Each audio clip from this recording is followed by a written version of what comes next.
It's showtime, folks. Welcome in, Chasing Big Joe, Friday edition, 1025, 1063 The Game. He's Big Joe Dubin. I'm Chase McCabe. Dr. Crane, Nick Frazier on the ones and twos. Ian Safar hanging out back there as well. Joe, how we doing? What's up?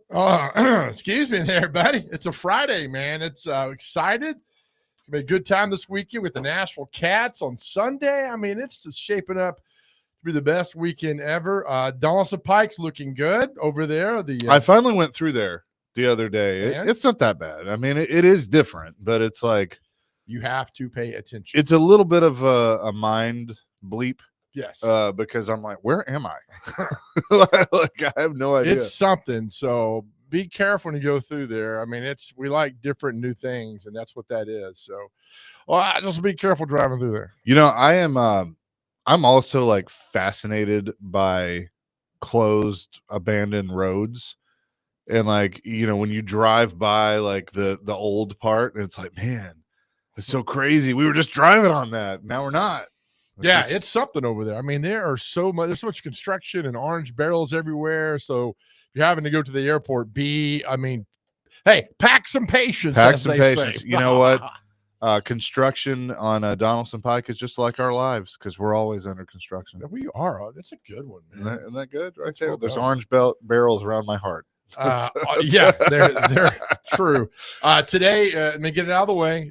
Not that, Dr. Crane. Something else that drives me crazy 2 times a year. You guys already know what it is. Yeah. See, I was ready for this. Because I looked it up. I'm like, I think it's this week. Already heard it this morning on TV.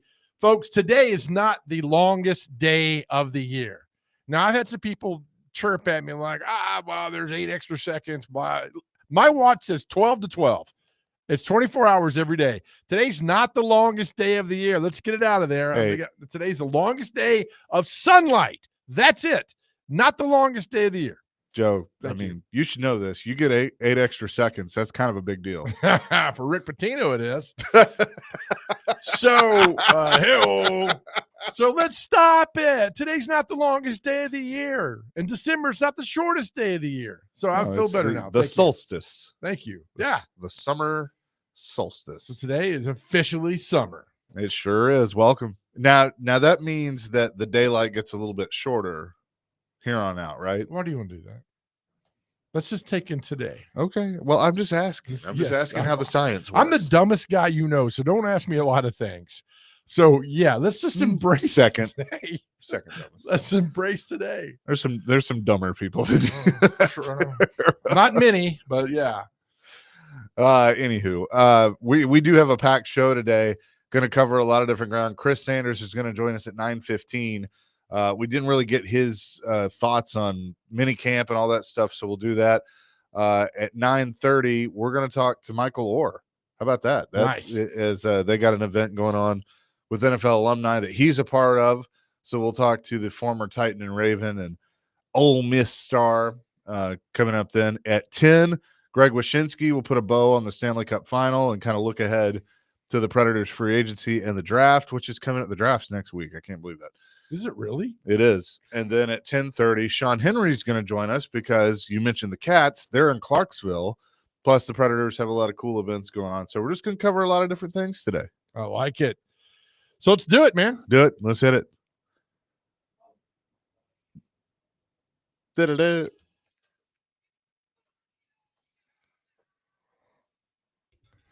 We got him already. What? He's flustered. Dr. Crane, what's more pressing than the final countdown? Keeping us on the air. Going to the bathroom? That too. No. It's possible. No. I mean, not for me. I'm just saying in general. Yeah. No, it could be. All right. We are 64 days out. That's the countdown to the start of the college football season. So when you think there's no hope, we got hope. 64 days. So with that, we always say, what is your favorite number 64? I know we're in the 60s and these numbers right through here. A lot of people are like, I don't know.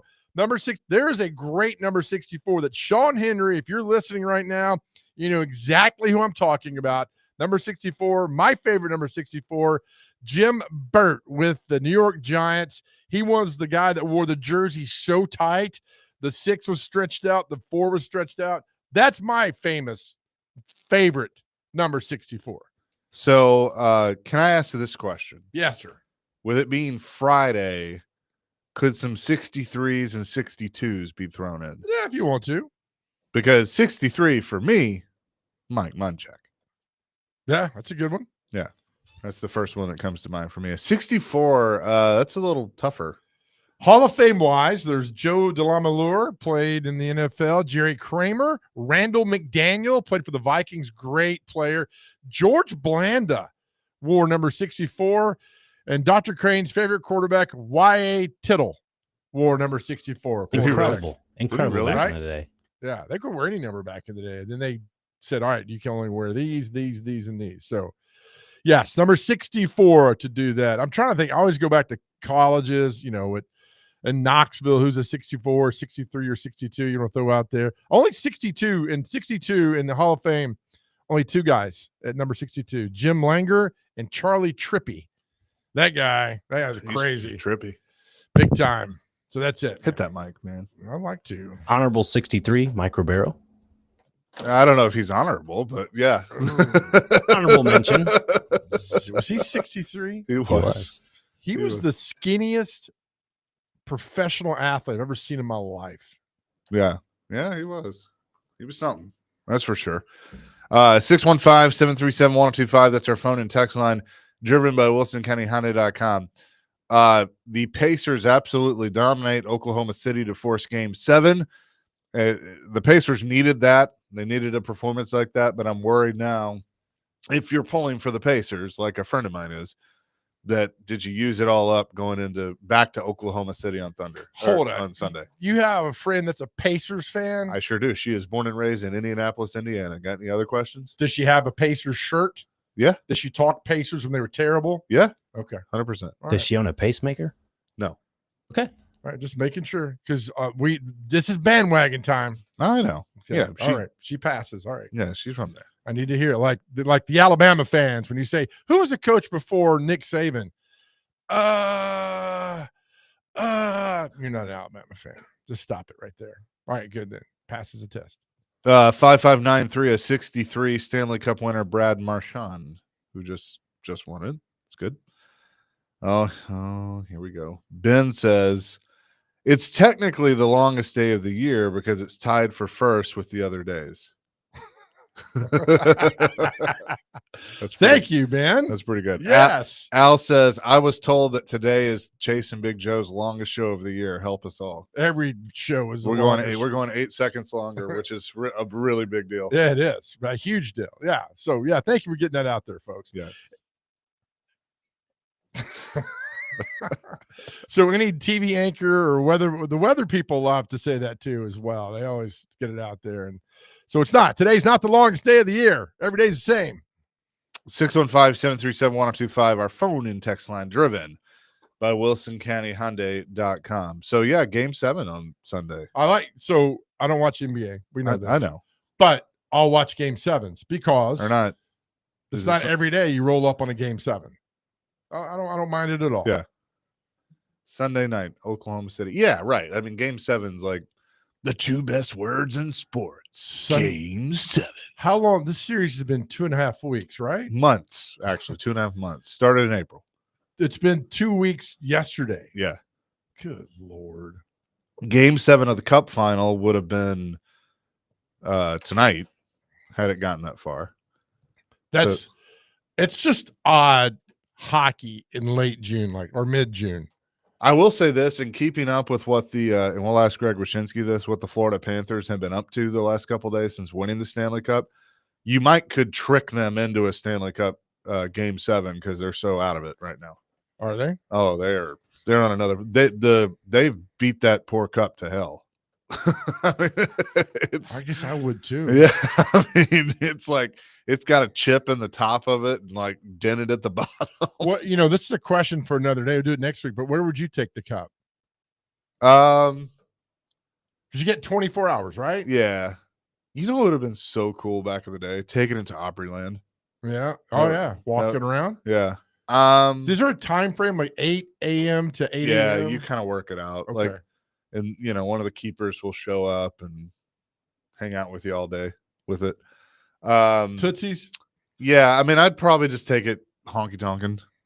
I mean, if I'm here, Yeah. that could be fun. I'm trying to think. You want to be different, and I don't know. I'd take it to Loveless. That would mean something to me. Okay, that's So, good. Take it out to Loveless. Take it to where I live. All that stuff. I mean, I don't know. Dr. Crane, you probably Father Ryan. No, I had an idea. In Joe Dirt, that giant meteor that falls from the sky. Yeah, Could put it in a little red wagon and just eat fries out of the top of the cup. That'd be pretty cool. And then you'd find out that it was just frozen space poop. Yeah. But this is the Stanley Cup though. It's different. That's true. So you put in like a little red rider wagon or what those things called, and just walk it down the sidewalk. Wow. Okay. All right. I have nowhere special to take it. I wanted to feed it pizza. No, doesn't eat. Stop. You have no place special in your heart to take something? Come on. Not really. You would take it to Nani's. Well, yeah. I mean, that's the family compound. Yeah, I stay there. Yeah. That's about it. But nowhere out makes you family compound. Yeah. She's my neighbor, so we just call it the compound. Father Ryan, the campus doesn't make you smile? There's not much special to it. It's just like a turf field, baseball field. No, some the school. I mean, just overall. I would take it that far, eh? Yeah. Oh yeah. I'd let them get a little glamour, sure. I'd walk in that place, be like, yeah, look at this Stanley Cup. I got a great joke, but I cannot say it on air. I apologize. I got 3 places I'd take it at Father Ryan, and that'd just be to certain, classrooms. Yeah. One for sure, Coach Simpson, legendary wrestling coach, Coach Dueling. And, if Rector was still there, probably Rector's office, but that's about it. Okay. That guy I could think of off the top of my head. Now look, you went from having nowhere to go to having 3 places to go. Well, you kind of forced the gratitude. You forced the idea of going to a school. So, all right, might as well. I didn't force anything. 1652 says I would take it straight to Magic City in Hotlanta. Eat wings out of it. Is that what you do? What's Magic City? It is a gentleman's club. that is known for hot wings. It is known for their wings and obviously some other things. And legs. The legs and thighs. And breasts. Oh, yeah.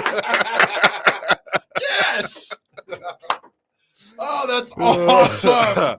It's Friday, folks. I love it. Coming up next, we'll talk with Chris Sanders, get his thoughts on some Titan stuff and all of that.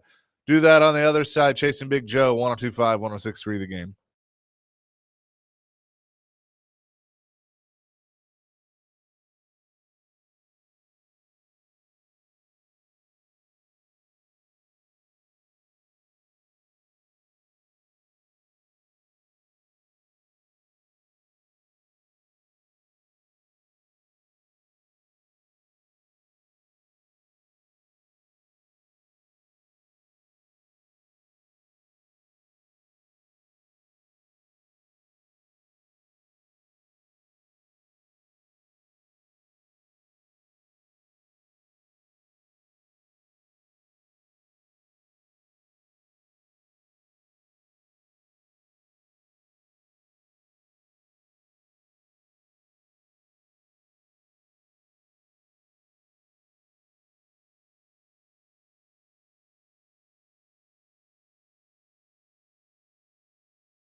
Chasing Big Joe, 102.5, 106.3 The Game on this Friday. You hear this and you think about one man.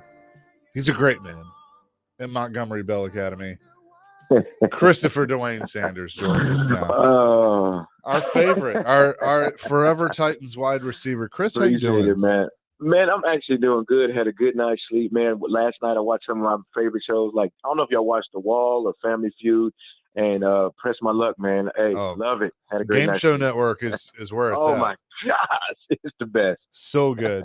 Yes. We're in that point now where minicamp is out of the way, and I want to start with that. I thought, look, we're not going to find out a whole lot. We may think we are, but we're not going to find out a whole lot when it comes to minicamp. I thought Cam Ward looked fine, but I didn't think he, really blew me away or anything. But what was kind of some of your impressions of Cam Ward in his first minicamp?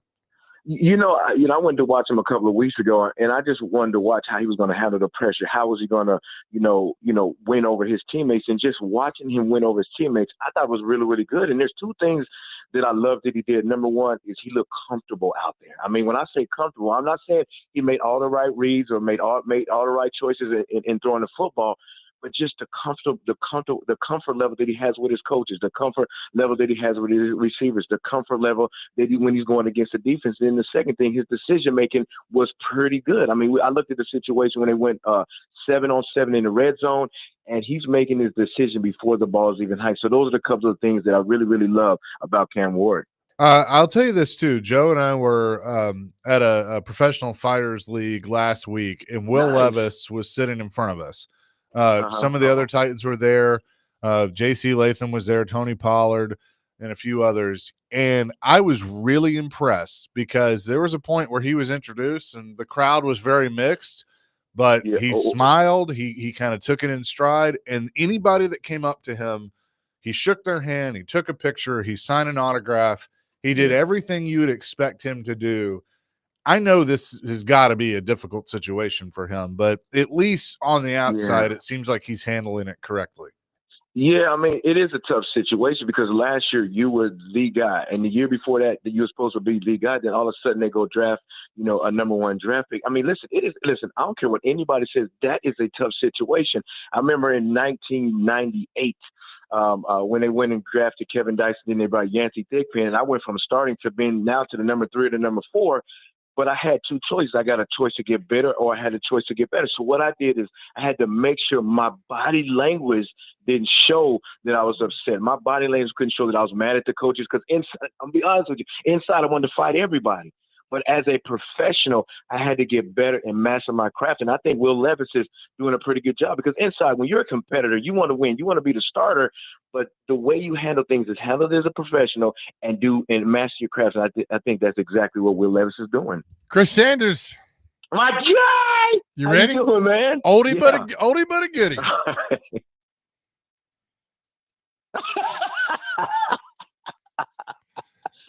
Just like the put your hands in the air like you don't care. I'm in the kitchen dancing. Word up. Throw your hands in the air. God, I love this song. You're a worse singer than I am. That is the best song.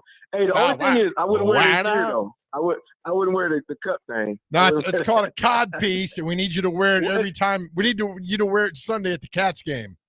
Hey, with my suit on. Yeah. Yes.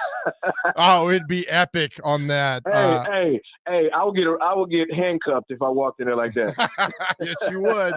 But my God, the pictures.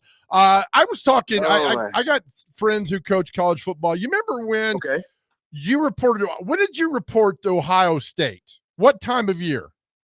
Oh my gosh, that was like I think in August. Yeah. So it was early August. Yes. So guys now June 1st, they report they graduate high school, they go straight to college. Yeah. And they're there. Yeah. So the benefit, so this ties into Cam Ward. So the benefit of going on June 1st, you get him in there, you get him acclimated. You remember when we showed up in August to play? I didn't know a soul. Yeah. I'm homesick. I miss my mom. I want to go. So with Cam Ward, he's been to 3 different schools. Now he's at a 4th place playing football. Yeah. I think moving around, starting school early, coming in June, getting acclimated, that's so beneficial. Because Chris, when I got sent home at summer, they're like, all right, here's your summer running program. Please do it. Absolutely. Do you know when I did the summer running program? Like July 25th. Right. So I think it's good to be around all that. Man, it is, because now you get to be familiar. You can understand how the coaches tick. You can get the playbook and know exactly what you're doing. You get to know your different teammates. You get to know how the veterans work. You get to get in the weight room, know the strength and conditioning coach. You get to know all those things. But when I came in the summertime, all they did was hand me a playbook and like, you on your own. I'm like, what am I supposed to do? I don't know the coaches. I don't know the players. I'm looking at all these big old giant guys that I saw playing at Ohio State. So when I walked in, number one, I was scared. Number two, I had a bad haircut. I had no good looking clothes. I got talked about. But once with Cam Ward, once he got in there, so now it's like riding a bike when camp starts. Why? Because he's done it already. He knows the coaches. He knows his players. He knows the playbook. So now you're just building upon of what he just was doing. Exactly. Like when I showed up my first day in college, I showed up the day we had dinner, and then the next day we did a thing called a 3-hour imaginary game where you had to run like 20 yards, 10 yards, 5. It took 3 hours. And I didn't know anybody. I didn't know any of my teammates. I knew one coach. It was awful. I didn't know anybody. But here's the crazy part. Is the funny thing is we showed up. We had our team meeting. I'm sitting way in the back. Then all of a sudden they give us a playbook, and my coach was Mike Stock. He said, here's your playbook. Then the next day we had a 300-yard shuttle. I'm like, what? I'm like, wait a minute. We got to ease into this thing. Easy. We were getting tested to see if we were in shape. And then you got the veterans that are yelling. You got the coaches that are yelling. You got, all these guys are just going hoopla. And I'm just in the back like, what? Right. What am I doing? So I don't mind it. I don't mind that the guys get there early, because what would you do summer anyway? You get in trouble. So the fact that these guys are there. So like a Cam Ward being with the Titans, he's acclimated. He knows the coaches. He knows how to get the facility. He knows his way around. And I hope the rest of them are staying in town this summer, because now they're on the same. Yes. They're all on the same page.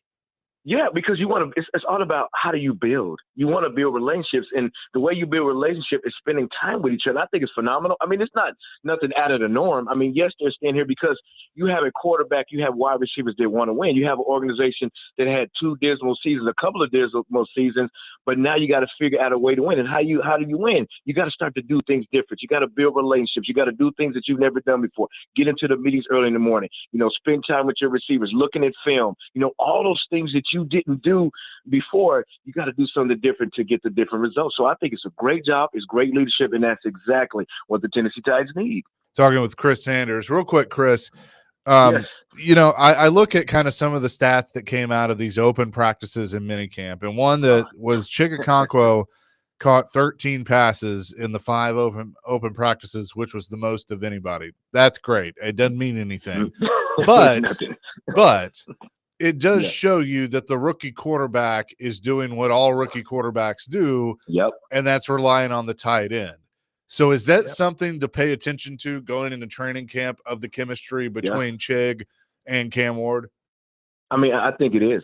Because if you have a situation to where you're in 7-on-7 or you're in team, and he might misread one of his reads, he could always go to his security blanket, which is the Tennessee Titans. Because if you look at, when I played with Steve McNair, if something was real gray, if something that he really didn't understand, he would always rely on Frank Wycheck, because that was his security blanket. So now you're going into camp. Now it's going to wrap up even more. It's going to be intensified even more. So now if he panics or feels something that's uncomfortable, he can rely to Chikakonkwo. Why? Because it's been a security blanket in camp.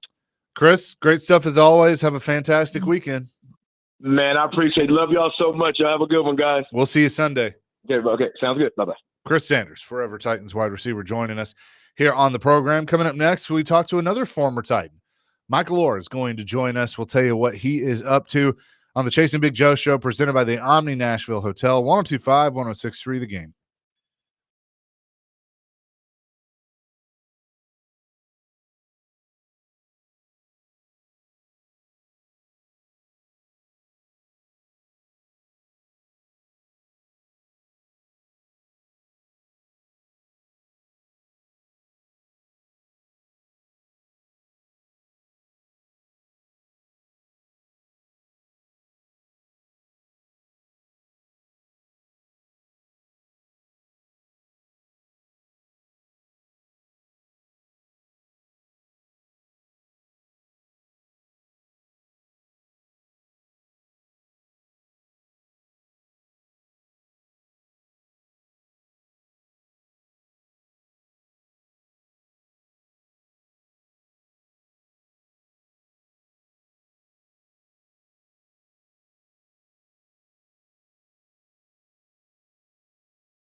Chasing Big Joe, 102.5, 106.3 The Game here on this Friday. Coming up tomorrow from noon until 4, in collaboration with Belmont University, New Life Center, and Omega Psi Phi, the NFL alumni are doing a training camp for dads. And one of those alumni, Michael Oher, is on the line with us now. Michael, good to talk to you again. How you doing? Doing well. Thanks for having me. I appreciate it. Yeah, well, we always enjoy talking to you because it usually means that you're doing something to give back to the community. And once again, that's what you and the NFL alumni are doing. This is going to be pretty cool. Yeah, it is. It's something that's important to me and giving back, especially to the generations behind me. It's fatherhood. It's a training camp for dads and fatherhood and how important that is. I'm so aware and try to be, have that in the back of my mind whenever I'm doing something, because, I was one of those, kids that didn't grow up with a father and needed it dearly, as I, took on a path to be successful. I was lucky enough to, get some things done and keep my head down. But, having a mentor and something like that in my life early on, that would have been very important to me mentally. So what are some things that, you read training camp, it's like, you're going to have them, jump roping and running laps? Like what all are you guys going to be doing tomorrow at the Curb Event Center? Well, basically, if you have kids, if you have family, you talk to dads, and everybody has the same problems. And, we're going to talk through a bunch of those things. And, hey, who knows? We might run some laps. We might do some push-ups, because, that leads to, less anxiety dealing with your kids and, making it easier. But, no, we're going to, just raise awareness and talk about how important it is to reach out and talk to each other and, bounce ideas off of one another and, just continue to be a better parent, a better father.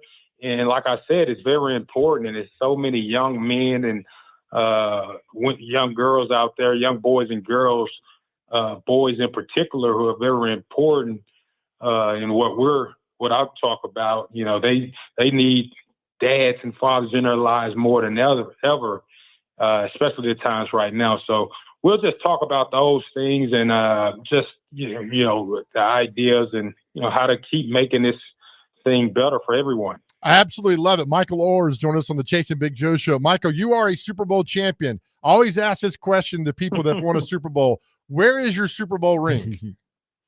My Super Bowl ring, it's in my closet in my safe, actually. I take it out every now and then. I don't wear it too much. Those things are so huge. So, I might bring it tomorrow and wear it, two events and different things like that. But, I definitely, bring it out. Yeah. And good events for sure. Yeah. The reason I ask is you bring that out to a bunch of kids who are in the 10th, 11th, 12th grade. And, they see that and you say, all right, you show them, pull it back and say, you want one of these? Here's what you need to do. I'm telling you. Yeah. Does that not get their attention, right?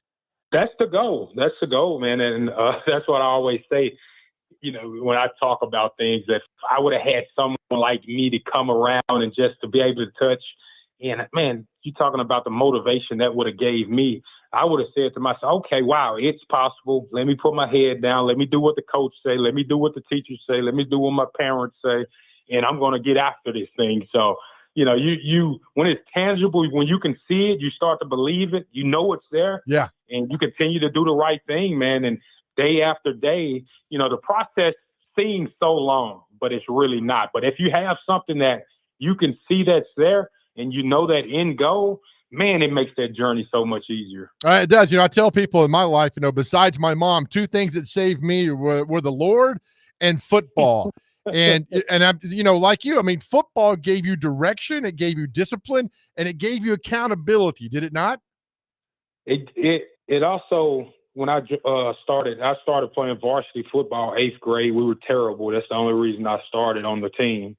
But it gave me something to be a part of, and it gave me a sense of that togetherness and something that I can, that can hold me accountable. I knew someone was counting on me to be there.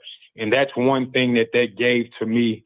And man, I tell the story all the time. We lost game after game that my 8th grade year. And that was my first year playing organized football. And after about 6 or 7 weeks, I'm looking around the football guys walking around the school. They weren't wearing their jerseys on Friday.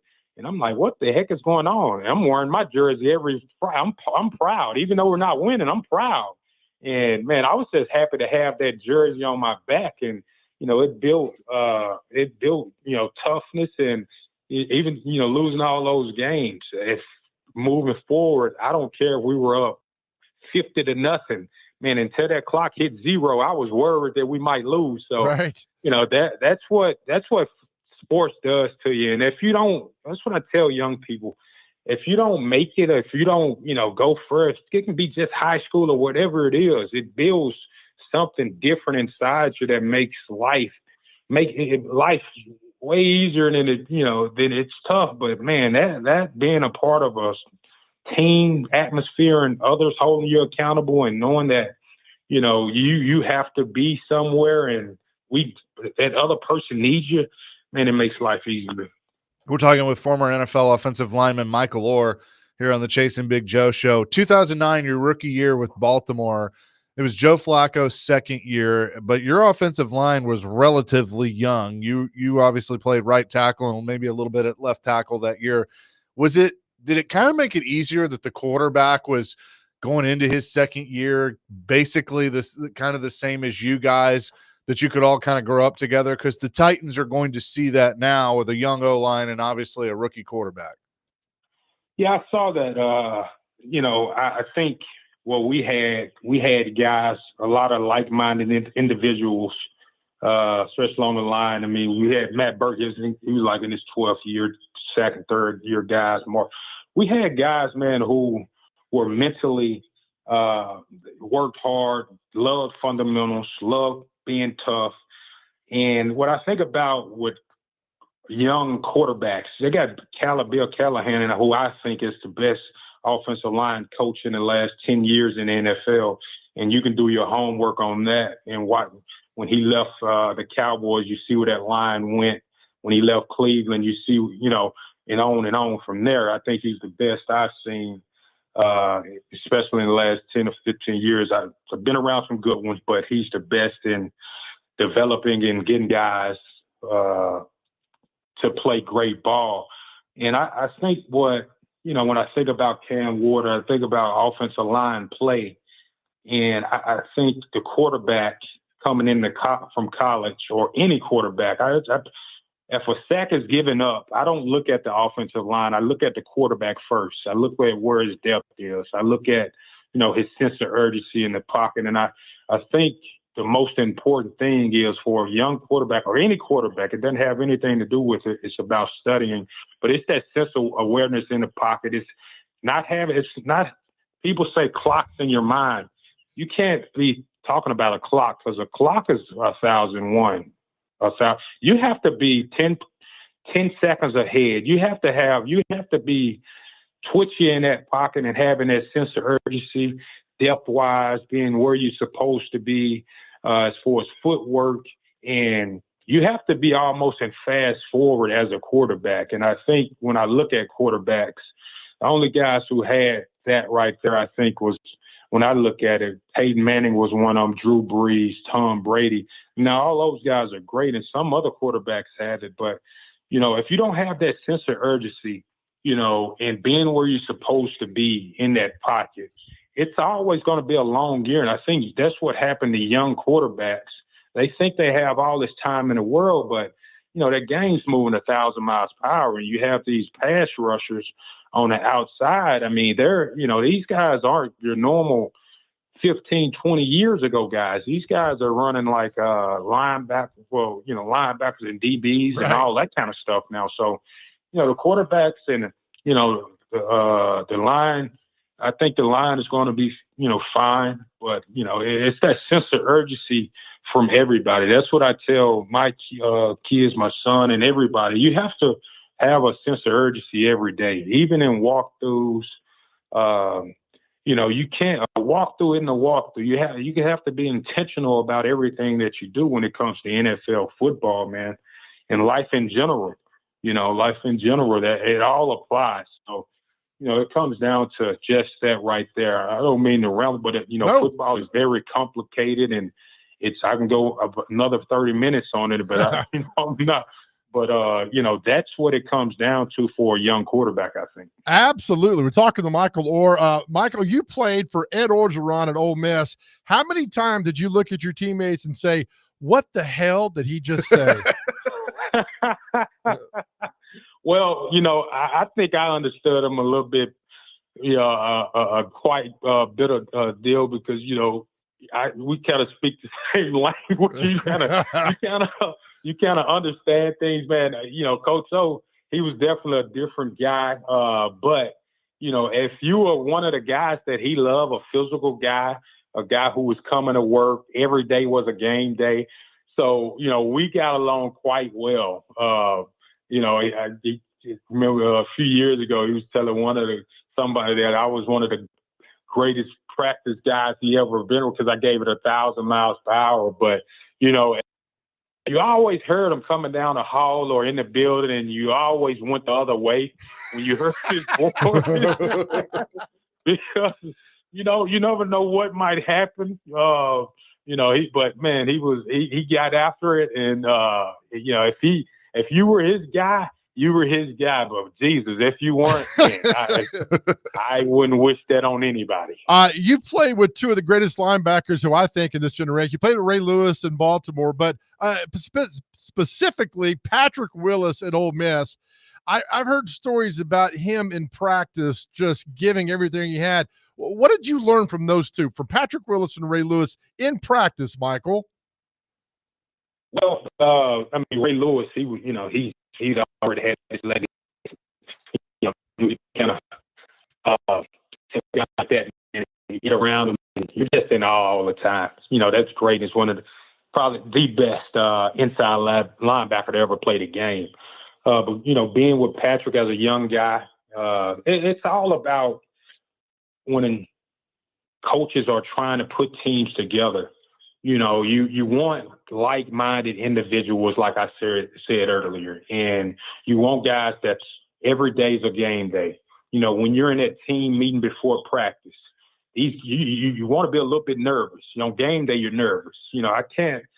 I didn't think I had a switch that I could turn on. So on game day, some guys can, but you want guys who always have that switch on. And Patrick, that's how he played every day. That's how we went after it every single day. And for the most, being in Baltimore, Ray Lewis, these guys switches don't turn off. And, that's one of the reasons I think I got drafted by Baltimore, because they were the only team that brought me in and set me down and got to know me. We went to the combine and meetings were 5 or 10. You can't get to know a guy in 5-10 minutes. So I sat down at Baltimore and I met everyone in that building, and they understood what kind of personality I was and the kind of football player I was. So, that you need like-minded individuals when you bring building teams, and it takes a lot to go out and find. You got to do a lot of homework. You got to do your due diligence, talk to and get to know people, and I think that's how you build great teams and keep those cores together, is having those like-minded individuals like a Ray Lewis and Patrick Willis. Michael, speaking of Baltimore, one of your former teammates is one of our teammates, Derek Mason. He told me to tell you hello. Oh, Mace, he's right. I was thinking about Mace. I think he might be there tomorrow, I believe. He could be, yeah. I mean, he does a lot with NFL alumni, so. Yeah, Derek Mason, he was a great guy when I got there, man. We didn't have a rookie thing or anything, so I basically, what I do is I just go get Chick-fil-A on off days or on game day. The guys wanted Popeyes and stuff like that. Well, Derek Mace, man, he was one of the guys. He needed all his special stuff. So, man, he wanted honey for his biscuits. He wanted a certain kind of grape jelly. And man, I would have to go to 10 different Popeyes. I'd almost be late for the plane to get there, but I'd make sure I had everything he wanted, man. But he was another great guy, just to be around, and just he was all out every day. I mean, he could have played years after he was done playing, man. He's had that kind of ability for a long time. He was, you might see I've seen videos where he's talking to different people, but that, he personality wise, someone to be around, a joy, man. It's not a better guy. That's why I talk about doing your due diligence and having like-minded individuals on the same team, and that it builds success. Well, that is very true, and we're blessed to have him on our team here at 102.5. Hey, we're excited for you about tomorrow, NFL Alumni Training Camp for Dads. It's noon to 4 at the Maddox Grand Atrium at the Curb Center at Belmont. You can come out. You're going to be there. Al Smith, Dexter McCluster, Winston Justice, Brad Hopkins, some others from NFL Alumni. Michael, thanks so much for doing this. Good luck tomorrow, and we'll talk again soon. Awesome. I'll talk to you guys later on. Have a good rest of the day. You too. Michael Oher, former NFL offensive lineman, the Ravens, the Titans, and the Panthers, Super Bowl champion, joining us here on the show. And it's for veteran dads, rookie dads. Families are going to join. Really cool deal that they're going to be doing tomorrow at Belmont. Does he I guess we should have asked, does he live here now? I think so, yeah. Okay. I think that's right. But it was funny when we were when I was looking up something, I was like, oh yeah, he played with Derek for a few years in Baltimore. I totally forgot about that. So don't let that happen again. Nah, I'm sorry. Very, very cool. We'll come back with much more here on this Friday. It is Chase and Big Joe broadcasting from the Busy Bee Plumbing, Heating, and Air Conditioning Game Nashville Studios. Home of the $99 yearly Beehive membership, where the buzz is always about great service.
Little Whitney on a Friday.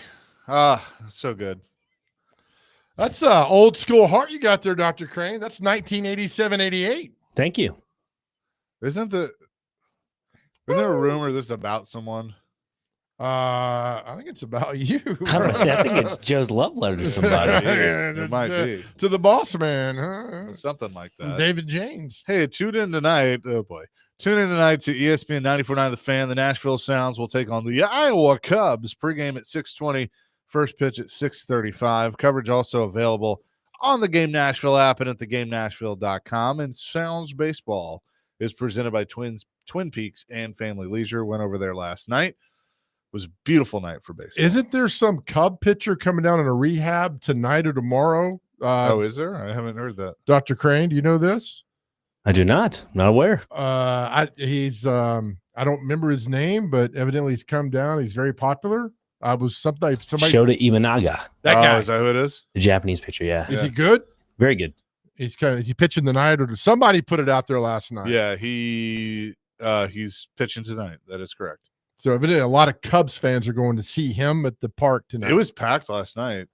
good. So I texted our buddy Ryan, who's in Chicago, and I was like, all right, are any of these guys good? And he was like, yeah, the middle three of the lineup are going to be in Chicago very soon. Okay, good. So, And who were they? the middle three in the lineup. It was Ron Say, Sean Dunston, and Bobby Dunier. All Yeah, right. there you go. That's it. God, it's funny I can name off the 84 Cubs, but I literally cannot tell you what I had for dinner 2 nights ago. That's so sad. Really sad with all that. It was probably something free. You son of It's probably very correct on that. That's the worst. Something from a gift card. Keep going. I'm like a young Greg Pogue, man. Just Hey, give it to me. I have learned from the best, okay?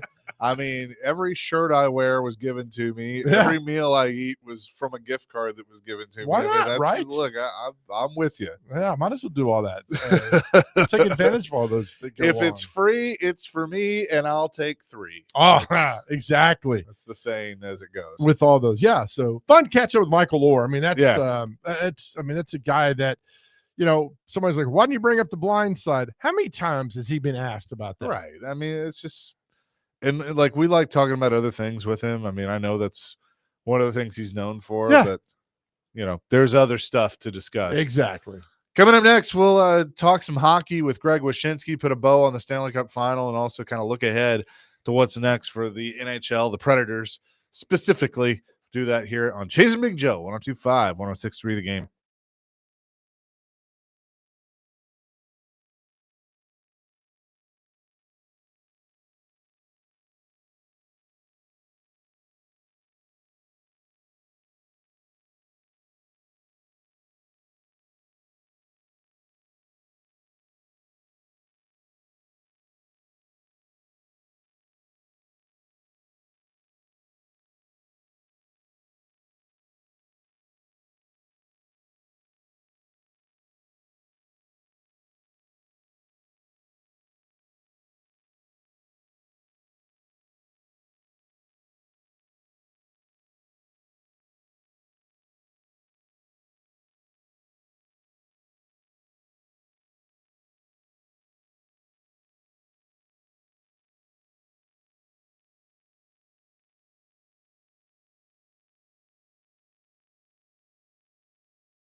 Hour number 2, Chasing Big Joe, 102.5, 106.3, The Game on this Friday.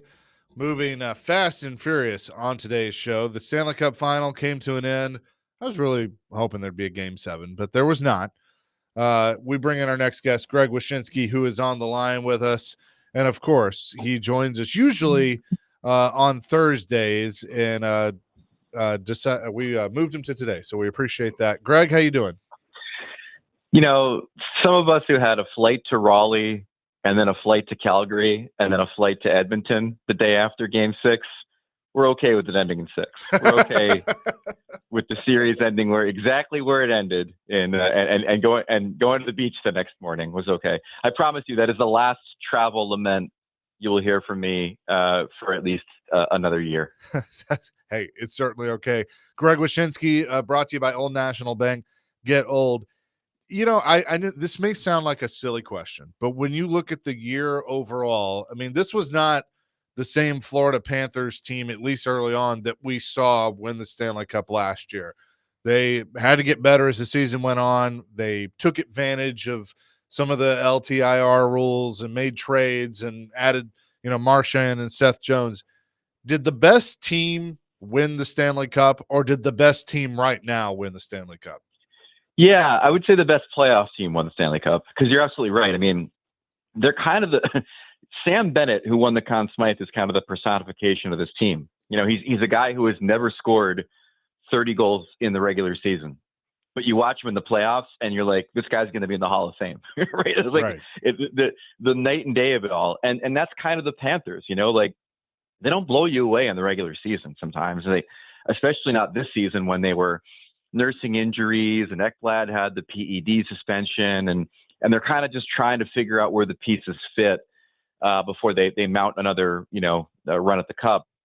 And you mentioned Marchand and Seth Jones was the other really big acquisition. And I think the trick for the Panthers is not only knowing that everybody on the roster kind of knows what their role is, but it's bringing in people into that culture and having them understand the roles. Like Marchand's a superstar, but he was a third liner on this team. Like Seth Jones is a top pairing defenseman anywhere in this league, but he played on the second pairing in Florida and he was fine with it. And actually, I think he thrived in that role. So they're a magnificently put together team that obviously knows the trick in this league is just play your best hockey when it matters most and have guys that rise to the occasion.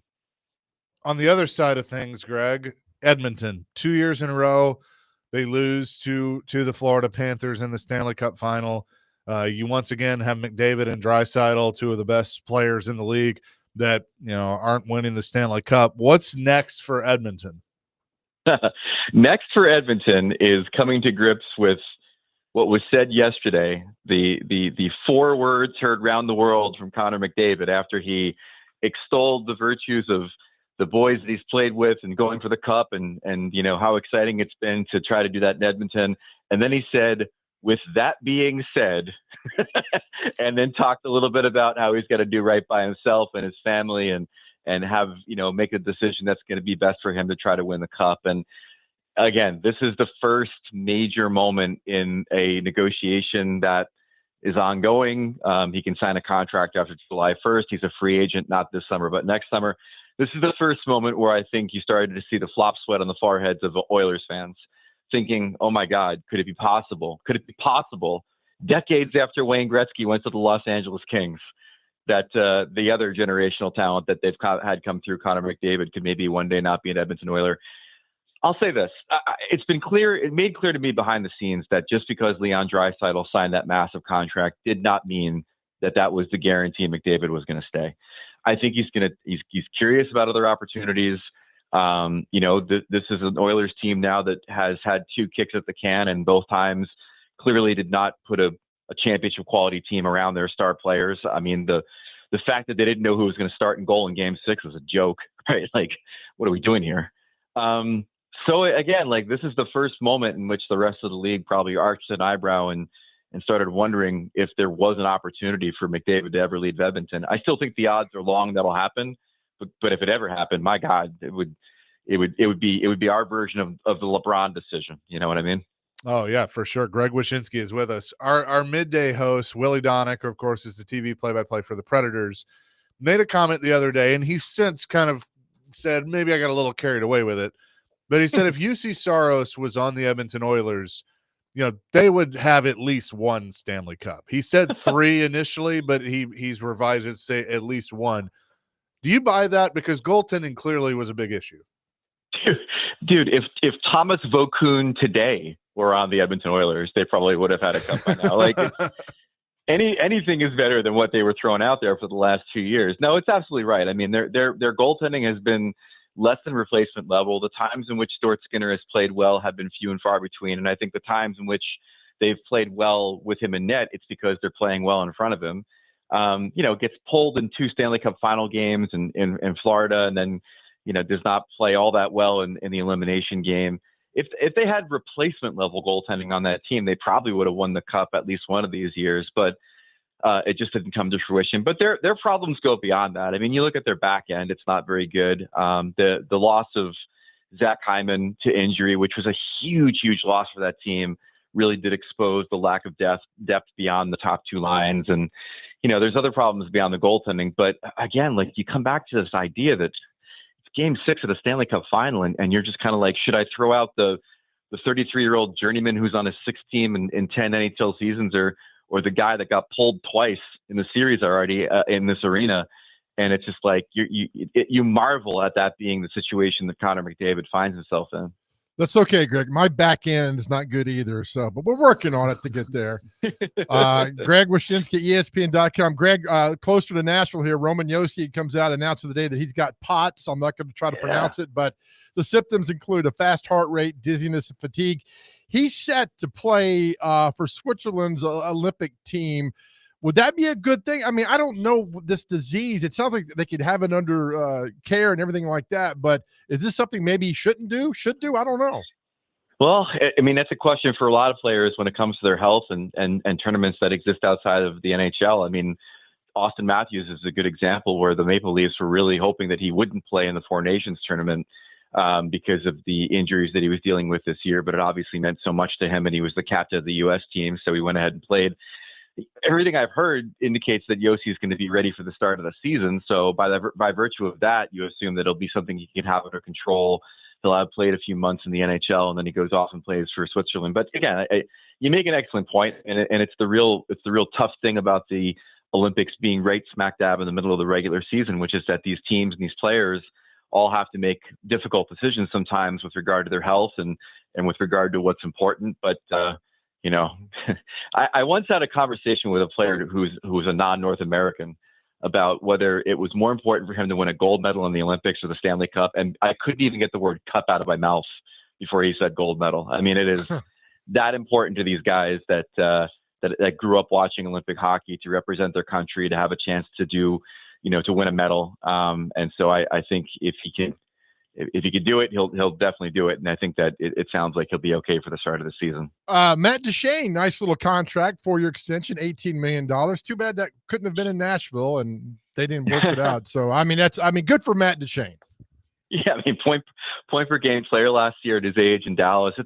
It's kind of amazing, boys, when you start to think about the way that the free agent market is shaping up. Like, the center position is pretty thin, and already we have seen 3 guys come off the board. Duchene resigns multiple years in Dallas to stay in a situation he really likes. Sam Bennett, a drunken Sam Bennett, at a Stanley Cup celebration last night, proclaimed to the crowd doing his best Wolf of Wall Street impression that he is not going anywhere and is going to remain a Panther for 8 years, which is great. If you can find the video, it's pretty awesome. And then today, the big news today: Jonathan Taves, who is making a big comeback, is going to sign a 1-year deal with the Winnipeg Jets. So 3 veteran centers already off the market, and so that was interesting to see on the Duchene front, because I think he certainly could have found maybe a raise somewhere, given that there's not a lot of other options. But again, you find yourself a good situation with a successful team in a cough income tax free state, and you tend to want to stay there for as long as you can. We've done this what if about centers in the 2017 Stanley Cup final between the Predators and the Penguins. Had Ryan Johansson been the Ryan Johansson he was before he got injured in 2017, does Nashville win that cup? Yes, I they think so. do. That line rocked, and he was so good in the Western Conference Final. And this dude, this is like the question about whether the Montreal Expos would have won the World Series if it wasn't for the '94 strike. Like, they totally would have. And this is my conspiracy theory for hockey. Like, I really do believe the Predators would have won the Cup that year had that injury not occurred, because that line was exactly the kind of thing that they needed against that Penguins team. I don't think they really had a Northern Star offensively against that team. And it was just a bummer when it happened, because they seemed extremely primed. And that was such a deep and talented team. The goaltending was great. It was a fun final, but ultimately, I don't think that the Penguins saw the real Predators because of that injury. Greg Wyshynski is with us. So, I mean, look, I think Barry Trotz is done for the offseason. Acquiring Eric Halla, I mean, man, what a splash. I'm happy for Halla, because I think he needs a change of scenery. I didn't think he was all that good for the Devils last year, but you know what you're getting with him. You're gonna get a dynamic penalty killer. You're gonna get a guy that's going to be able to chip in offensively. He can bring a little sandpaper to the proceedings. Good depth player. I mean, obviously there's other work to be done for the Predators, but for this kind of deal, I think it's fine. I think he the one thing you can say about him, whether he's effective offensively or not, is that he adds to your compete level. And certainly the Predators, for lack of a better term, could use some more dog in them. And I think that he can help to that end.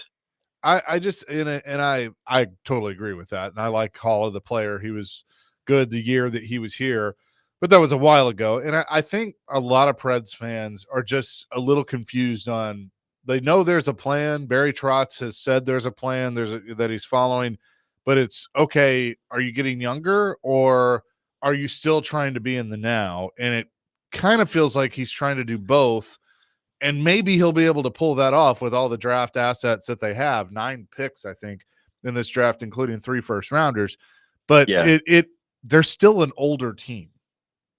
That's my thing. And they're gonna get a terrific player at 5. Like the top 5 or 6 or 7 guys in this draft are all real good, and they'll end up getting probably a really good forward at that spot, depending on how some of the picks in front of them go. But no, you're right. I mean, it is hard for the consumer base to really wrap their heads around what they're doing right now, because they went so hard with the veterans last year, and it didn't manifest into anything. And it was always, I think, in service of waiting for the kids to mature and transition to whatever the next phase of the Predators were going to be. But last year not being successful kind of just makes you wonder, all right, so do you double down on veterans for a little bit? Do you just completely tear it down? Who knows?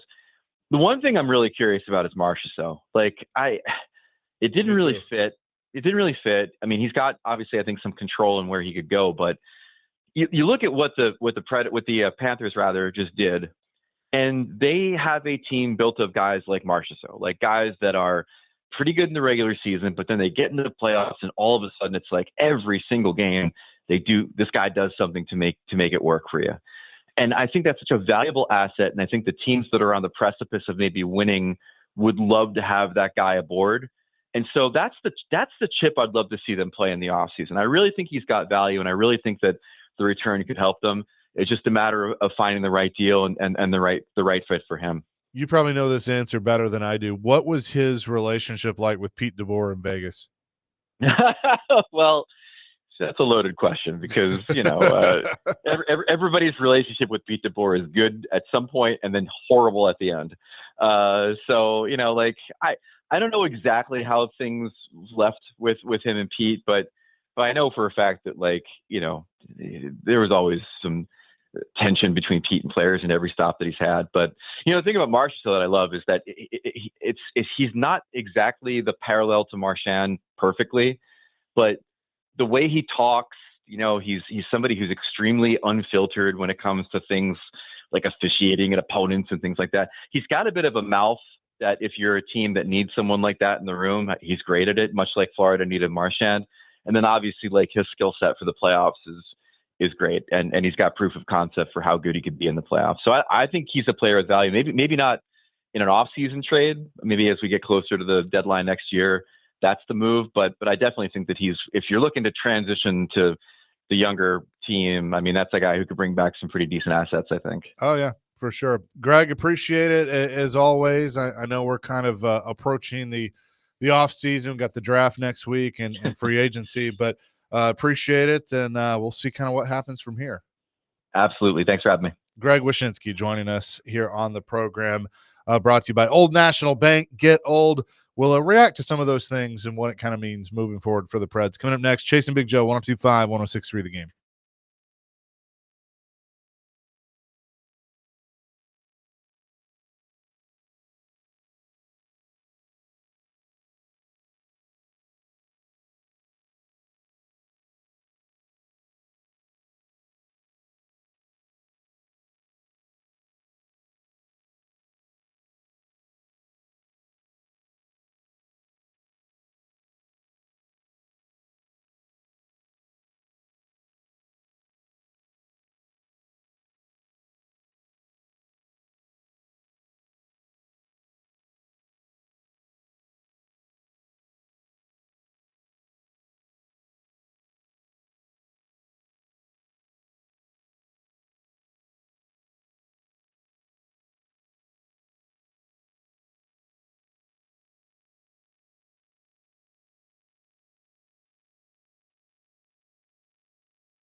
Chasing Big Joe, 102.5, 106.3 The Game on this Friday. I laugh every time I see the meme that says "gonna rock down to 08," and then it has a sign that says Electric Avenue closed. Pretty good. I appreciate Greg Wyshynski for joining us. I think the next few weeks are going to be interesting for the Predators as the draft starts next Friday. We'll have special coverage from Bridgestone Arena with a draft show, draft night in Smashville. They do have the 5th overall pick. And as Greg said, I think all indications are they're going to get a pretty good player with that pick, and then they have 2 other picks in the first round that they can either use or try and package a deal to acquire a player. I think we all agree that center continues to need to be a position of need. They also got to find a right shot defenseman to play alongside Roman Josi, and I would think with the POTS diagnosis for Josi, maybe an insurance policy at the same time. Any way you can get rid of the Saros deal? A lot of people have asked that on the text line. I do not see a scenario. He'd be a fool to say, I get you. Yeah, I mean, the contract kicks in July 1st. And so, I mean, yes. It's a bad deal. Yes, they could trade him. Yeah, right now it is a bad deal. 100%. It's a bad deal. I mean, I like Saros. It was kind of a tough deal, I think, to make, but I was if you could sign him to one more bridge deal, that's what I would have done. Yeah. I wasn't signed up for, trade him and bring Askarov up and play with the rookie goaltender, because I mean, we've seen how that's really worked out in San Jose. I know, but it's just that the fact of this was a 50-50 deal. 50% liked it, 50% hated it. There was no overwhelming majority. And that I was like, and look, I don't know the first thing about hockey and all the deals and all that. It just, to me, as an ignorant hockey fan, it just looked bad. It's one of those things that if he turns around and has either like a Vezina winning or Vezina finalist season, a lot of people will shut up. Yeah, I'll buy a Saros jersey. It'll still be viewed as, don't know if I would have done it, but at least he turned around and had a good year. Now, it also depends on what the team does. That is the team a playoff team or what have you? So time will tell there. But I mean, I just I know there's a plan. I trust Barry Trotz to execute the plan, but I mean, it is a little confusing when you're talking about a few years ago you sold off a bunch of assets. You want to get younger. Yes, he has a bunch of draft picks to work with, but then you're going and acquiring, I think, a 34-year-old player in Eric Halla, who, again, was good the 1 year he was here, but that was 4 years ago. Doesn't it look bad that Duchesne is still kicking at a high gear in Dallas? It does to me. It does, but also, I think to Greg's point, you find the right fit. Nashville wasn't the right fit. He wanted it to be the right fit, but I think for the wrong reasons. Because that's where the whole quote of, I want players to come here to win, not to retire. And so I think now he's found the right fit in Dallas, because I'm sure it was a wake-up call for him of like, hey, okay, all right, I just got fired and bought out. I'm being paid to go away in Nashville. So I think he's found a good fit in Dallas.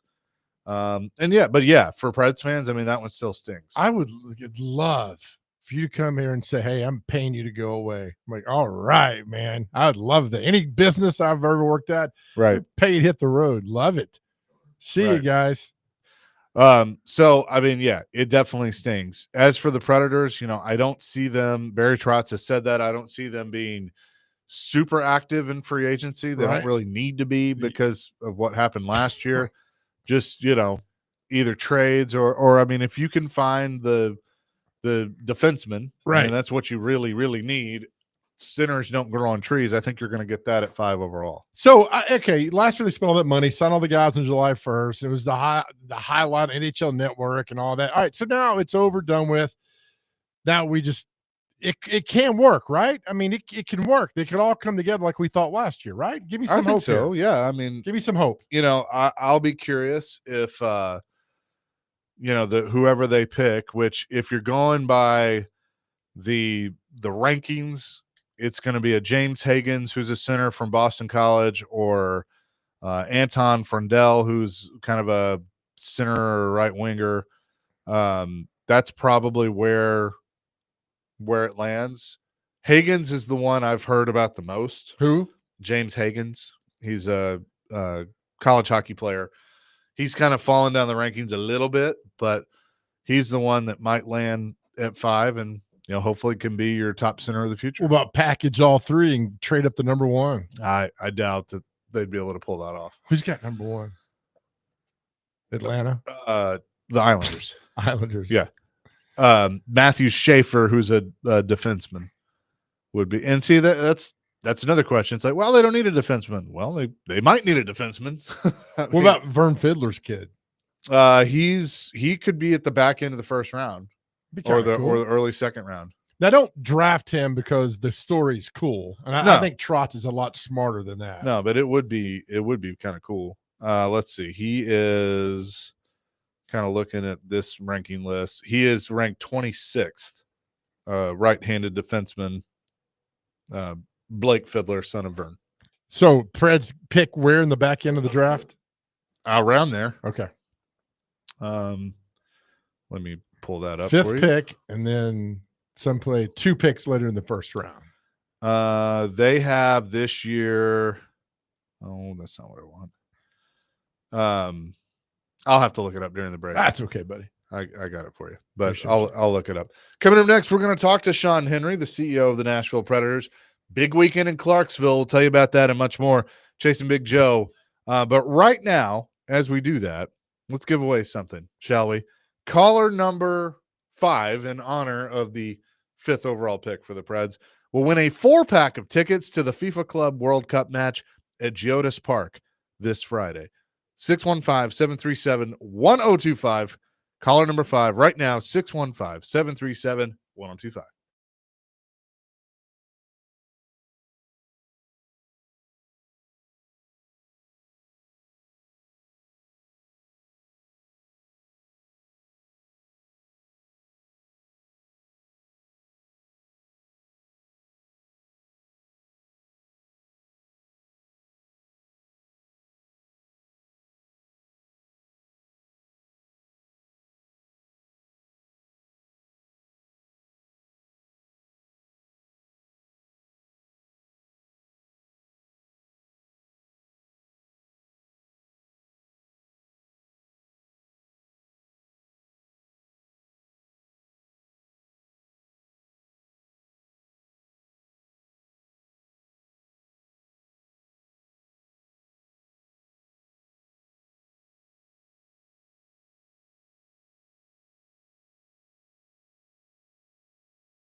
Chasing Big Joe, 1025, 1063, the game here on this Friday. It's coming up Sunday in Clarksville, F&M Bank Arena.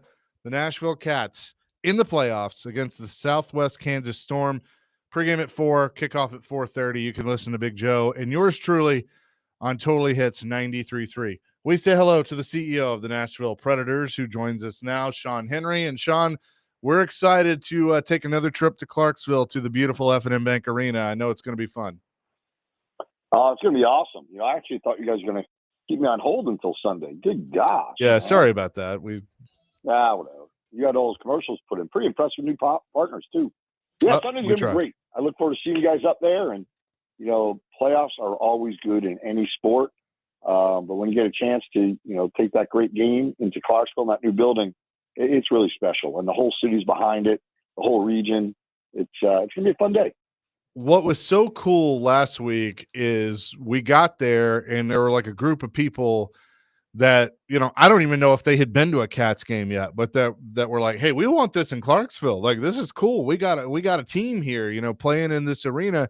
And then the atmosphere during the game was freaking awesome. And so I expect it to go up another level for playoffs because you know how that goes. But I know it's got to be special for you all in Austin P and the city of Clarksville, that work together on this arena to now have this team playing there, in the playoffs, but having the people of Clarksville that have embraced it as quickly as they have.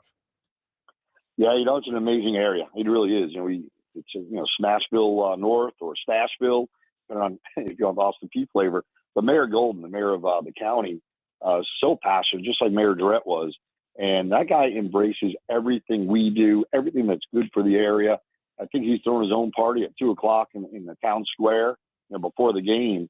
And it is incredible. And what I like is there's such an insatiable desire for more program. And, the first 5 years of a building is when you're proving to promoters and leagues what it's all about, why we could support anything and create the atmosphere that you're talking about right now. It's a lot of fun. And then add to the fact, how about those Cats? I mean, Jeff Fisher's passion to make sure that this team stayed around is really incredible. And it's so fun to see it getting paid off with, ideally, a championship because we win Sunday and then we're back for the championship. I like the we with that, Sean. I love the we part of this. I am like Queen Victoria, baby. It's always we. Sean Henry on the Chasing Big Joe show today. Before we get back to Clarksville and that arena up there, I predicted it. Today is number 64, college football 64 days out. You sent me a picture of number 64. I mean, does it get any better than Jim Burt, Sean? Man, it's hard to. There was a guy that didn't get a lot of acclaim, right? Pro Bowl. I think he should be in the Hall of Fame. But he drove that defense. And obviously, LT was, the greatest defensive player ever.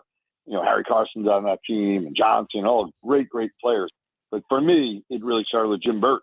I mean, when you had to keep guys, focused on him, it really opened up opportunities for Marshall and Martin and Taylor. He was something. He was football, too, wasn't he? Oh. He and Carson invented the Gatorade dump. That's right. After a Super Bowl. Yeah. I love the guy. But I got 2 nasty emails within minutes of posting that about what about your favorite Pred? And of course, it's, Granlund. So I had to add him to the list, too. We can't forget Victor Bartley either. Thank you so much. I'm sure I'm going to get another email. I love Victor Bartley, too, by the way. He's a Nashville guy now and a real estate mogul as well. The F&M Bank Arena, Chase had told me about how great it was. You don't know how great it is to experience it. It's got the new car smell. It's everything perfect up there. And of course, we're getting the questions. When are you going to put a hockey team up there? When are you going to put a minor league hockey team up there? First things first, Sunday is going to be fun. And what you guys have done up there, Sean, and everything, it was just perfect. And I know we're kind of going too much into this, but it's deserved because it's really a fun arena. It's a fun time. It really is. And again, I love the passion. People want more. The guy that tweeted both of us today, Robert, I think he tweets me once a month or every week. I don't know what it is. Hey, when are we going to get a league? And I can't wait, to bring more and more programming. And of course, hockey happens to be a small passion of mine. So it'd be great to really fill that with another league, another hockey league, because we do have, a junior team playing out of there. But it deserves, more and more teams to call itself home. And it's going to be great. But by the way, Robert, when was the last time anyone heard me make an announcement before we made an announcement? Yeah. Tell him, Sean. When it happens. But I look forward to seeing him, in the stands every single game because he's very passionate. I love that. I really do. He's passionate for Clarksville, for our game, and that's a pretty good combination for me. But I remember it wasn't that long ago, Stacy and I were begging you to come up to Clarksville with us. So I'm glad that you are enjoying it so much because it is awesome. Thank you. Yeah, my ankle bracelet doesn't allow me out of Davidson County, but we're good now. we're good to go. Let me ask you this, and even though what did you guys see in Clarksville? We know, I mean, it's a great city and all that, but what did you guys see in there that said we want to be there? They had passionate leadership, and I always say it. Like people always ask, when you put the next Fordyce Center and fill in the blank city, it really starts with a dynamic politician, and Mayor Durrett was just that. I mean, he approached us. Gosh, I've been going up there probably 8 years before we even broke ground, and we were looking to build an ice rink initially. And he said, well, what about this? What if we built something like Bridgestone Arena that could do for Clarksville what the arena did for Nashville? And I'm like, well, we're in, but how are we going to get that done? And it was his passion. So many civic leaders up there said, yeah, let's make it, let happen. The fact that he got it done during the pandemic is just incredible. It just shows how much he loves the city, the county, the region, and most importantly, he knows what an economic impact machine a well-run arena could be for a city. We are talking to Sean Henry, the CEO of the Nashville Predators, and kind of talking a little bit about the Predators. I want to get your thoughts on the announcement that Barry Trotz made yesterday that Roman Josi, your captain, has been diagnosed with POTS, postural tachycardia syndrome. I don't pretend to know exactly what all it means. So when you were told about the news, what was kind of, how was it explained to you, I guess is what I'm trying to ask. And it looks like Roman's going to be good, be able to play, be able to continue his career. But I know obviously that's something you all will be watching closely. Well, yeah, like any injury or anything any player is dealing with, you deal with it as a team and as a group. We have a great medical team surrounding Roman. They've been working with him on this for a while. And it was good to get it announced, so people stopped asking questions about, different things that it could have been. I know that was important for him, but it is very treatable. You look at, off the top of my head, Katie Ledecky, gold medal winning swimmer, has this as well. It's one of those things that you take it on, head on, you treat it, and you make sure you surround him with the best care there is. And I think it was pretty important for him, to say, yeah, let's make this public. Because there are other people that are dealing with it too. Just off that social media post, it was amazing how many people responded with, "Hey, I deal with this too. Love to know, how it's being treated. How he's doing. So when bad things happen, sometimes you put a spotlight on it and create some good outcomes. And ideally, this is one more. And Roman fairly well. You know how he's going to take this on. He's just going to deal with it, treat it, and return to the ice in the glorious fashion that we know. I haven't talked to Roman yet, but when I do, I know how he's going to be. He's going to have a smile on his face. He's going to have a positive attitude and be like, yep, just something I got to deal with, because that's Roman. And it's like, you think about all the bad things that people have to deal with. And then you look at a guy like Roman Josi and always having that positive attitude. I've made the joke. I think I've seen him mad one time. I mean, that's why you love the guy like you do. Oh, absolutely. And I have seen him mad a few times. I know it's a joke. I've seen him mad more than once, but yes. No, but I do love, like you said, how he takes things on. And it doesn't matter what it is, whether it's his passion for certain, organizations in the community, his teammates, our fans, our partners, and then obviously his family. And that's what this really centers around more than anything. He's a wonderful father and husband, which is a great role model too. But as you said, the way he takes on adversity, I think, is so admirable. And you're so right. When you're in front of him, he's just going to smile and say, chaser, we'll just figure it out. He's really a wonderful man. Sean Henry is with us next week. I cannot believe that Friday is the NHL draft round one. It's just snuck up on us as it does every year. But I know you all have a lot of fun things planned next weekend at Bridgestone Arena, a draft party Friday, beer fest on Saturday. So it's yet another great opportunity to come out to Bridgestone Arena. Yeah, it'll be a great weekend. Grab your sleeping bag and just camp out. Friday night's the draft party. Make sure you head over to our website, register for some tickets. It's going to be great. We have 3 picks in the first round, 5th pick overall. It'll be run from our building, which is pretty neat. A few of us will be in LA. We have league meetings out there a few days before it. and going to spend some time out there. And I get a chance to welcome 3 incredible guys Friday night into our organization and their families. We're actually going to fly back with them on Saturday and introduce our first round picks to our crowd in the middle of the beer festival, which we really need. It's going to be a fun weekend. And ideally, it's also a weekend that is transformative for our organization. Yeah, that's going to be really cool. So I was going to ask you about that of with kind of the changes. So does hockey ops remain here, unlike how it used to be where they were all on the draft floor? Is that pretty much how it's going to be? Yeah, so our war room used to be on the arena floor with 31 other teams, where now it's going to be in our building, similar to what COVID was. Trying this out league-wide, see how it goes, how it works. It's always good to do it with your fans on one hand, and the other, anything new will have some wrinkles. But I'm somewhat excited about it. I'm also excited about being out in LA, where you get a chance to watch someone's name called, whether it's our pick or someone else's. And what I love about every draft, but especially ours, when that young man's name is called, how his parents, his siblings, friends kind of jump all over him, and that's pure joy. I've never had that feeling. I wish I did, whether it be for me or one of my kids. But I'm riding on our grandkids now. Hopefully, Charlotte and Benji will be called in 18 years or so. So since you're going out there, is Barry putting you in charge of, all right, now you give them the jersey, make sure they get where they need to go? Are you kind of like the lackey, or like what is this? Yeah, no one's really ever trusted me with any logistics, Chase. So I hope not. That's I'll get the wrong jersey, Now we'll have some PR guys out there. I think Bill Hazel and I out there, and we just get the high five and meet some young men, and maybe serve them some chicken fingers in the suite. Very cool. Sean, thanks so much for doing this today. Whoa, wait a minute. You were bragging about having a Pro Bowl or a Super Bowl champion on. I have an Arena Bowl championship in 2003. It'll be nice to get another one under the belt 22 years later, right? Okay, that I didn't know. Or maybe I did. Maybe I did know that. Talking about that. Yeah, Coach Markham, the greatest coach in probably pro sports history. So won his 8th championship with us. So you have a Stanley Cup and an Arena Bowl win. Yes, sir. I will bring my ring on Sunday and tell Pogster I expect a ring when we win this one too. Yeah, right. I didn't think about that. He'll trade that out. He'll get you one. Because Chase and I've done so much to earn a ring if they win the championship. Kind of like you in Tampa Bay.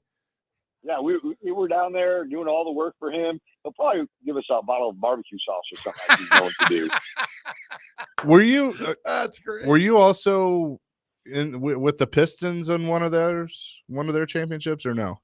Well, yeah, I don't want to brag, but in the course of 12 months, we won an Arena Football Championship in 2003 in late summer. We won the Stanley Cup in 2004. 5 days later, an NBA championship with the Pistons. 2 months later, a WNBA championship with the Detroit Shock. So it was a really incredible year for our organization. Nice. That's awesome. Yeah. I think it was fun. No joke. You become more and more fascinating each time I talk to you. I just want you to know that. Dude, I'm going to do a commercial now for a beer. Most fascinating man in the world. I got to grow a beard first, but I'll get to it. You can work on that for playoffs next year. How about that? I'm growing a beard right now for our cats, man. Well, that worked. Guys, Sunday all fuzzy up. I hope you guys are too. Oh, you guys don't really shave often anyway. So. Yeah, no, we are who we are. Just get it all out, Sean. Just get it all out. Sean, thanks so much. We'll see you Sunday. Oh, we're done? I thought we were going to do a double segment, but all right. I'll see you guys Sunday. Look forward to seeing everyone up there. Let's fill the building up. Let's get out there early and show Mayor Golden how passionate we are for another team, another championship. Amen to that. Thanks, Sean. See you guys. Sean Henry, the president or CEO at President on Twitter of the Nashville Predators. We'll come back with what day is it? Celebrity birthdays on this Friday. Chase and Big Joe, 102.5, 106.3 The Game.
Chasing Big Joe, 102.5, 106.3, the game here on this Friday.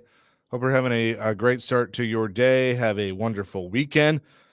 DVD coming up here in just a few minutes. But right now, we've moved feverishly throughout the show. It is time for What Day Is It? And Celebrity Birthdays.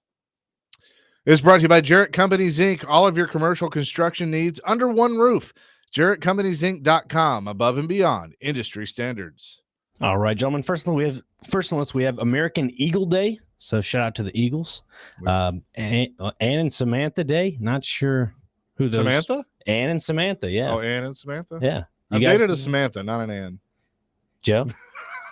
I'm just American Eagle, the store or the eagle? No, the actual bird. Okay. Yep. All right. Here's an actual bird for you. Let's see. A cuckoo clock warning day is today. So cuckoo clocks around the world. Got to make sure they're warned. I don't know. International Surfing Day is today. Yep. National Daylight Appreciation Day, Joe's favorite day of the year. Are you okay with that?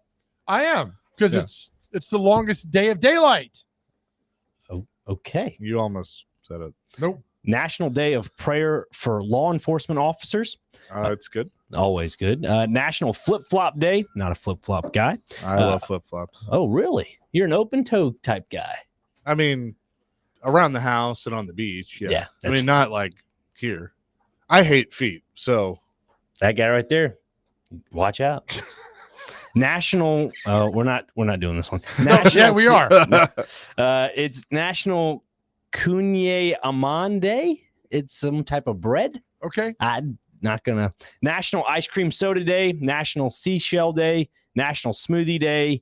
There's a lot of them. National Vanilla Milkshake Day. Delicious. National Plain Yogurt Day. And wrap it up, we have World's Ugliest Dog Day. So make sure you always okay, it's time for celebrity birthdays. Our first birthday, got to get within two. Singer Lionel Richie. How old is Lionel Richie today? Lionel Richie, 78. 71. 76. Chasers up 1-0. Real quick, he had the greatest line ever when I saw him in concert. My dad and I went, and he's sitting there at the piano, and he goes, there's a lot of people here that used to get down to Lionel Richie, and there's a lot of people here that were made to Lionel Richie. What was he meaning by that? I don't know, but the greatest football coach in cinema history, John Goodman. How old is John Goodman today? He was the football coach of Revenge of the Nerds. But the actor John Goodman, is that who you're? Yes. Okay. No, Harriet Tub Goodman. No, John Goodman. Don't be a Richard. I'm going to say he is 76. 82. 73. Keep going down. Oh, our neighbor, Nicole Kidman. How old is Nicole Kidman today? 52. 55. 58. Chase slip 1-0. Grace Potter, the singer. How old is Grace Potter? 47. 44. She's 42. We're tied at 1. Well done there, Dr. Crane, on the board here. Moving right along here. Let's see who else. Singer Anne Murray. 44. 52. 80. Nice. Home show repair host Bob Vila. 77. 68. 79. Chase up 2-1. Bass player Michael Anthony of Van Halen. 64. 67. 71. Bass player John Taylor of Duran Duran. 68.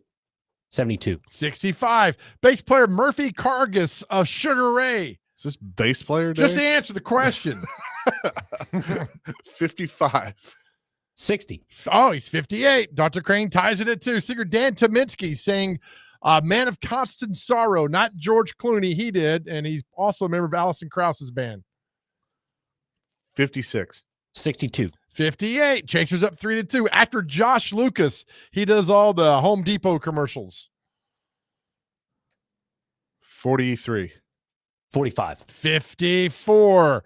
We'll go down here real quick. Got 3 sports birthdays. Ron Hornaday. The driver. Yep. 66. 69. 67. Chaser up 4-2. LeVar Arrington. 44. Get a sport of origin, please. Yeah, football. Oh, okay. Thank you. 58. Can I buy a vowel? 47. Last one, down to the last one. Dr. going to get a chance to tie this. Darren Sproles. Ooh. 38. 42. At the buzzer, Dr. Crane ties it at 4-4. Wow. And that's where we'll leave it to the weekend because you both are winners. Oh, thank you so job. much. That is going to do it for us. Thanks for making this so much fun and playing along with us, because that's exactly what it is. Yeah, as we leave with our message every day, it was heavy on my heart this morning, and my other message that somebody needed to hear this today. There's a reason we do this. Is the reason we need you guys here. Our world is a better place because you are here. So if you're going through something, please know that we love you and you're here. I always talk about the guy that jumped off the Golden Gate Bridge and survived. They asked him why he did it. He said, I don't know, but I didn't want to do it. So that's why we're here. We love you guys. Reach out to us, talk to us. Know that our world is a better place because you are here. Know that we're always here for you, and we love you. More importantly, more than anything else, God loves you. Amen to that. Peace, love, rock and roll, DVD.